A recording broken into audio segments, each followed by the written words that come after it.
Good morning दोस्तों, my name is ओमवी Kumar. जैसा कि आप जानते हैं हम लोगों ने एक सीरीज स्टार्ट कर रखी है जिसमें हम करने वाले हैं 2500 क्वेश्चन प्रैक्टिस बैच, जिसमें हम सिर्फ और सिर्फ अरिथमेटिक और डेटा इंटीग्रेशन पढ़ने वाले हैं। तो उसका ये डे सेकंड है और आज हम कुछ क्वेश्चंस को देखेंगे। चलिए स्टार्ट करते हैं। और क्वेश्चन आपकी स्क्रीन के ऊपर आ गया है। The speed of A boat, पहला क्वेश्चन बोट एंड स्ट्रीम से है। The speed of A boat in still water is 12 kilometre per hour. Okay, 12 kilometre more than that of current if the speed of the current is 1.25x kilometre per hour and the time taken by boat to cover 160 kilometer in downstream is 5 hours, then find the value of x. Okay, so देखिए question क्या कह रहा है। इसमें बोल रहा है कि बोट एंड स्ट्रीम का क्वेश्चन। तो मैं पहले आपको बता देता हूँ कि बोट एंड स्ट्रीम में मेरा थोड़ा सा तरीका अलग है। मैं बोट की स्पीड को बोट मान लेता हूँ और जो करंट होती है उसको मैं सी से डिनोट करता हूँ। और जब हम बोट और करंट को जोड़ते हैं तो वो बन जाती है हमारी डाउनस्ट्रीम स्पीड। और जब मैं बोट में से करंट को माइनस करता हूँ तो वो हमारी बन जाती है अपस्ट्रीम स्पीड। ओके, तो मैं इनसे इनको रिप्रेजेंट करता हूँ। तो इसने क्या बोला है, इसने बोला है कि करंट की स्पीड इसने दे दी है, कितनी दे दी है 1.25x किलोमीटर प्रति घंटा। ये इसने स्पीड दे रखी है। और इसने बोट क्या बोला है कि इससे 12 किलोमीटर प्रति घंटा अधिक है। तो बोट क्या हो जाएगी, बोट क्या हो जाएगी दोस्तों, बोट हो जाएगी 1.25x प्लस में 12 किलोमीटर प्रति घंटा। ये हमारी स्पीड होगी। अब इसने क्या बोला है कि ये जो बोट है डाउनस्ट्रीम स्पीड में 160 किलोमीटर 5 घंटे में चलती है। तो हम यहां से करेंगे 5 3 15 और 5 दूनी 10, 5 3 15 5 दूनी 10। तो ये जो हमारी डाउनस्ट्रीम स्पीड है वो निकल के आ रही है 32 किलोमीटर प्रति घंटा। ओके, और यहां से हम क्या करेंगे कि डाउनस्ट्रीम कैसे निकालते हैं। देखो डाउनस्ट्रीम बोट प्लस करंट, तो बोट की क्या दे रखी है 1.25x प्लस 12 और साथ में करंट को ऐड करना। करंट कितना है 1.25x। तो अब मेरे को एक बात बताओ, 1.25 और 1.25 में जब मैं ऐड करूंगा तो क्या हो जाएगा 2.5 हो जाएगा। तो ये मेरे पास आ जाएगा 2.5x प्लस 12। और ये किसके बराबर है, ये डाउनस्ट्रीम है और ये भी क्या है डाउनस्ट्रीम है 32। तो ये 32 किलोमीटर के इक्वल है। तो अब मैं इसको जब लेके जाऊंगा तो मेरे को पता है कि देखो 32 में से जब मैं 12 माइनस करूंगा तो कितना बचेगा 20। तो यहाँ पे 32 माइनस 12 करेंगे तो हमारे पास 20 बच जाएगा। और 20 तो ये 2.5x इज इक्वल टू 20। तो x की वैल्यू क्या आ जाएगी 20 डिवाइड बाई 2.5। और ये पॉइंट हटाने के लिए मैं ऊपर क्या करूंगा, ये 0 ऊपर लेके जाऊंगा और 25 अर्थात 200। तो x की वैल्यू क्या आ जाएगी दोस्तों 8 किलोमीटर प्रति x की जो वैल्यू आ जाएगी वो आ जाएगी 8। ओके, सो क्वेश्चन समझ में आया। एक बार फिर से एक्सप्लेन कर देता हूं। मैं देखो बोट को मैं बोट से डिनोट करता हूं और बोट को मैं बोट से और करंट को करंट से। और जब जो डाउनस्ट्रीम जो हमारी स्पीड होती है वो होती है बोट प्लस करंट और जो अपस्ट्रीम जो होती है वो होती है हमारी बोट माइनस करंट। अब इसने क्या बोला है कि 160 किलोमीटर डाउनस्ट्रीम में 5 घंटे में तय करता है। तो मैंने क्या किया, इसको 5 से डिवाइड करके 32 किलोमीटर प्रति घंटा ये डाउनस्ट्रीम की स्पीड आ गई। और यहां से अगर मैं सोल्व निकालूंगा तो इन जब मैं इनको ऐड करूंगा तो क्या रही मेरे पास 2.5 प्लस में 12। ये भी डाउनस्ट्रीम ये भी डाउनस्ट्रीम, ये मैंने दोनों को इक्वल कर दिया और यहां से आंसर हमारा आ गया। ठीक है, सो अब चलते हैं नेक्स्ट। तो नेक्स्ट क्वेश्चन आपकी स्क्रीन के ऊपर है दोस्तों। ये हमारा टाइम एंड वर्क से है। A can complete your work in 32 days while B takes 8 days less than A to complete the work. Okay, if the total wages received by them is 1050, then find the wages received by A. Okay, question अपने पास दे रखा है दोस्तों। Time and work से क्या बोला कि A किसी काम को 32 दिन में करता है। ओके, और B किसी काम को 8 दिन कम, अगर 8 दिन कम है तो 24 दिन लेगा, है ना, करता है। और इन दोनों का जो वेजेस इनको मिलता है वो 1050 रुपये मिलता है। और हमें क्या फाइंड आउट करना है, ए का वेज फाइंड आउट करना है।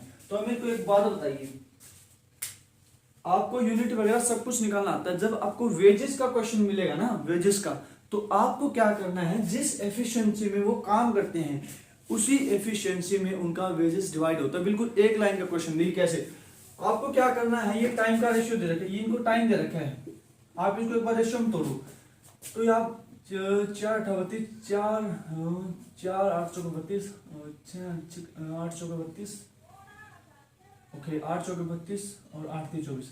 ओके 8 चौके 32 और 8 3 24, ये इनका आ गया टाइम का रेशियो। किसका आ गया? टाइम का रेशियो। तो एफिशिएंसी आपको पता है इसकी उल्टी होती है, तो एफिशिएंसी इसकी 3 है और इसकी 4 है। समझ में आई बात? इतनी बात समझ में आई? अगर नहीं आई तो डोंट वरी, जब मैं आपको बेसिक से सारे कंसेप्ट करवाऊंगा तो आपको समझ में आएगा। लेकिन आपको इतना पता होना चाहिए जो टाइम होता है वो एफिशिएंसी का अपोजिट होता है। तो अगर ये 4 टाइम ले रहा है, ये 3 टाइम ले रहा है, तो इसका मतलब ये इसकी एफिशिएंसी 3 है, इसकी एफिशिएंसी 4 है, तो दोनों की एफिशिएंसी 7 है। तो मेरे को एक बताओ, 1050 रुपये अगर 7 की है तो हमें एक ही निकालनी, तो एक को इसके हिसाब से मिलेगी 3, ये हमारा आंसर आ जाएगा 7 एकम 7 और 3 से 35 और 15 3 45, तो 450 रुपए किसको मिलेंगे? ए को मिलेंगे। ये हमारा आंसर होगा दोस्तों, ठीक है। अगर आपको कुछ भी समझ में नहीं आया है तो आपको मैं ये बात समझता हूँ कि आपको थोड़ा बहुत बेसिक आता होगा किसी भी चीज का, तभी मैं ये क्वेश्चन करवा रहा हूँ। अगर आपको बेसिक नहीं आता है तो डोंट वरी, जब हम बेसिक से करेंगे तो आपको ये सब कुछ समझा देंगे, डोंट वरी। ओके, सो अभी चलते हैं नेक्स्ट क्वेश्चन पे। सो नेक्स्ट क्वेश्चन आपकी स्क्रीन के ऊपर है दोस्तों, ages. A is arch year younger than B and 6 year older than C. If the present age of B and D is 30 year and 24 years respectively, then find the ratio of present age of C to D. Okay, question क्या बोला दोस्तों? वो ये बोला कि A is 8 year younger than B. Okay, तो देखिए इसने क्या बोला, जो भी B है, B में से अगर मैं 8 ईयर यंगर, अगर बी में से अगर मैं 8 माइनस कर दूं तो ये ए की एज आ रही है। फिर दूसरा क्या बोल रहा है, 6 ईयर ओल्डर देन सी। ओके, और सी में अगर मैं 6 ऐड कर दूं तो भी ए की एज आ रही है। ओके, सी से 6 साल बड़ा है और बी से 8 साल छोटा है A. Okay, and the present age of B and D 30 and 24। Okay, B की एज इसने क्या दे दी है? 30, और डी की एज किसने क्या दे दी है? 24। ओके, और इसने पूछा क्या है, find the percentage of C, find the ratio of C to D. C to D का हमको रेशियो फाइंड आउट करना है, ठीक है दोस्तों। तो अब मेरे को एक बात बताइए, सी की एज अपने को निकालनी है, बी की इसने दे रखी 30, और बी में से अगर मैं 8 माइनस कर दूं तो क्या आ जाएगी? ए की एज आ जाएगी। बी में से अगर मैं 8 माइनस कर दूं तो किसकी एज आ जाएगी? ए की एज आ जाएगी। तो अगर मैं 30 में से 8 माइनस करूंगा तो ए की एज क्या आ जाएगी? 22 आ जाएगी ना। देखो, बी में से 8 माइनस करने पर ए की एज आती है, बी की 30 दे रखी तो 8 माइनस करूंगा तो ए की एज 22 आ जाएगी। और मेरे को चाहिए सी की, तो सी से 6 साल बड़ा है ए। क्या है? सी से 6 साल बड़ा है ए। तो अगर मैं देखो सी प्लस में 6 इज इक्वल टू ए है ना। अगर मैं ए में से 6 माइनस करूंगा तभी तो सी की आएगी। सी के लिए क्या करूंगा? ए में से 6 माइनस, है ना। और ए की वैल्यू क्या है अपने पास? 22। तो 22 में से अगर मैं 6 माइनस करूंगा तो कितना आ जाएगा? 16 और 6 22 होते हैं ना, बिल्कुल 16 और 6 22 होते हैं। तो सी की वैल्यू क्या आ जाएगी हमारे पास? 16, और डी की अपने पास ऑलरेडी दे रखी है इसने 24। तो मैं यहां से निकाल दूंगा 16 और डिवाइड बाय 24, और 4 चौके 16, 4 छके 24, और 2 दूनी 4 और 2 तीन 6, और 2:3, यही हमारा आंसर हो जाएगा। ठीक है दोस्तों, गौरी समझ में आया? सो अब चलिए चलते हैं नेक्स्ट क्वेश्चन पे। फोर्थ क्वेश्चन आपकी स्क्रीन के ऊपर दे रखा है परसेंटेज से। A person spends 20% of monthly income on food and 25% of the rest on rent. If his income is ₹40,000 and the amount spent by him on education is 8,000 more than that on rent, then find the amount spent by him on education. Okay. देखिए दोस्तों, क्या बोल रहा है कि किसी भी person की सैलरी क्या है? वो है 40,000 रुपए। ओके, 40,000 रुपए उसकी, बिल्कुल हाँ, 40,000 रुपए उसकी मंथली इनकम है। उसमें से क्या करता है वो? 20% इसका, 20% किस पे खर्च करता है? फूड पे। और बच कितना का? 80%। 80 तो बचेगा कि इसने 20% तो फूड पे खर्च कर दिया, और बाकी जो बच गया 80% उसका 25%। तो इसका 25% किस पे खर्च करता है वो? रेंट पे। ये किस पे खर्च करता है? रेंट पे। और इससे 8,000 ज्यादा, रेंट से 8,000 ज्यादा अगर इसमें करते हैं तो ये एजुकेशन पे खर्च करता है ना। और इसने पूछा क्या है कि ये बताइए कि उसने एजुकेशन पे कितना खर्च किया।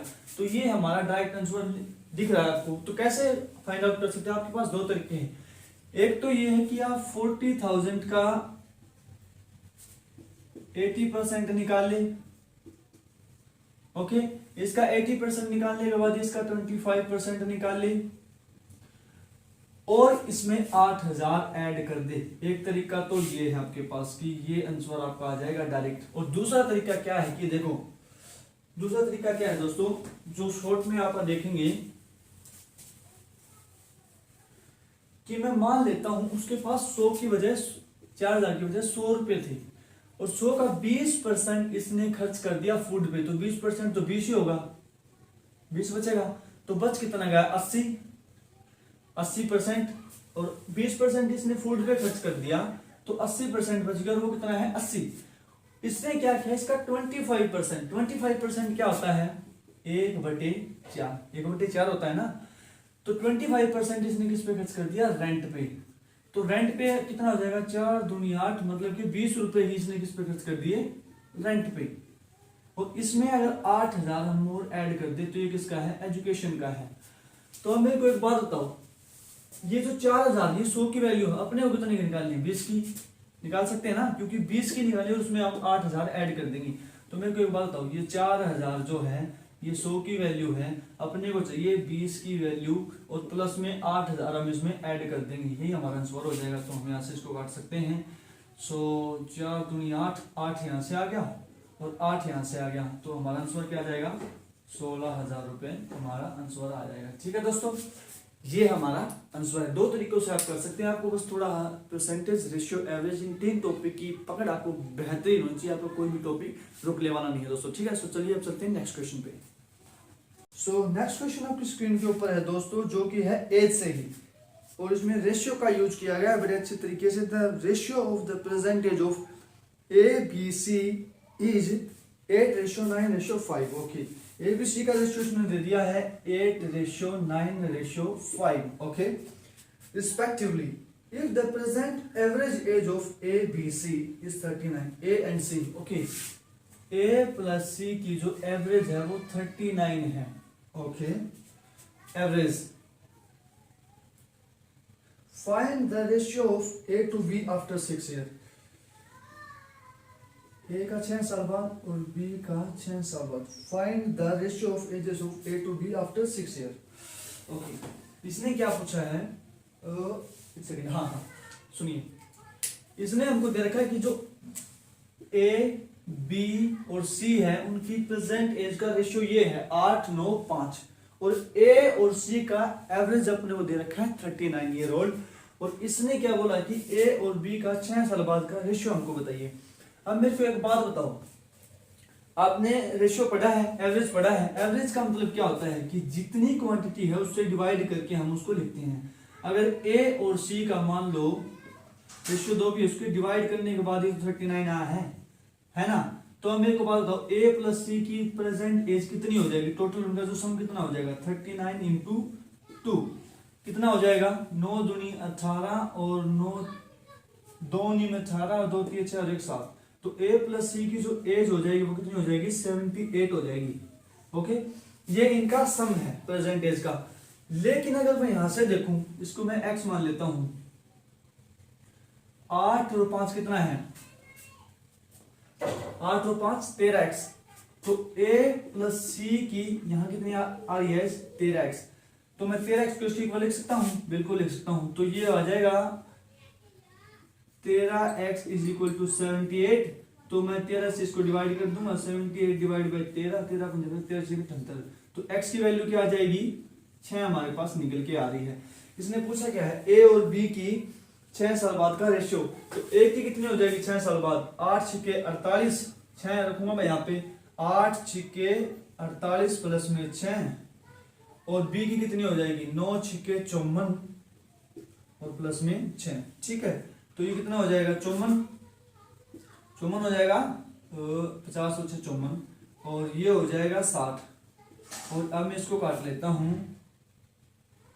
और 2 दूनी 4, 2 7 14 और 2 30 और 3 27, 3 है 30। तो 9:10 हमारा क्या आ जाएगा, आंसर आ जाएगा दोस्तों। समझ में आई।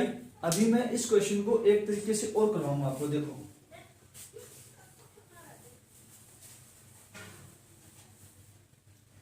इसने हमको रेशियो दे रखा है 8x 9x 5x और जो a और c का जो एवरेज दे रखा है इसने वो दे रखा है 39।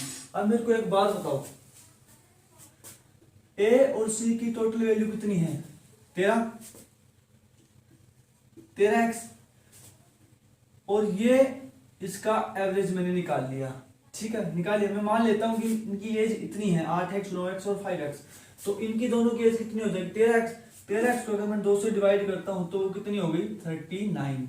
तो अब मेरे को एक बात बताओ, x की वैल्यू मैं यहां से डायरेक्ट निकाल सकता हूं, बिल्कुल निकाल सकते हैं सर कि 39 इंटू 2 डिवाइड बाई 13 और 13 3 39, 13 3 39 और 3 दूनी 6, तो x की वैल्यू डायरेक्ट यहाँ से 6 आ जाएगी। इसने पूछा क्या a और c 6 साल बाद की एज का रेशियो, तो a की 6 साल बाद कितनी हो जाएगी, x की वैल्यू 6 लिखूंगा तो 8 6 48 और प्लस में 6 54 और a और b का पूछा था ना 9 6 54 और 6 7, इसको आप काटेंगे तो कितना आ जाएगा,